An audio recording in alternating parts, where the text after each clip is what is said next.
Hello guys, welcome back to our new video. So in this video we are looking how to upload a picture in to a edit of a PDF in Canva app. So for that, open the app Canva. So for that, open the app Canva, and you need to go to the projects right here. Take the project, you need to add the picture. So I choose an design for that.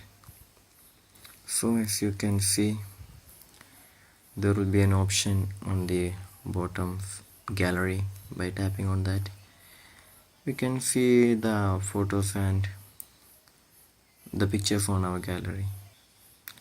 So right here we can see the videos and pictures on our gallery. So just by tapping on that and add to a page, just by doing this we can add any picture right here. Also you can adjust the picture, like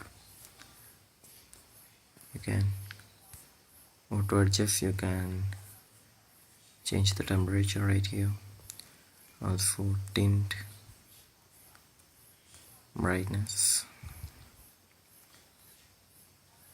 contrast.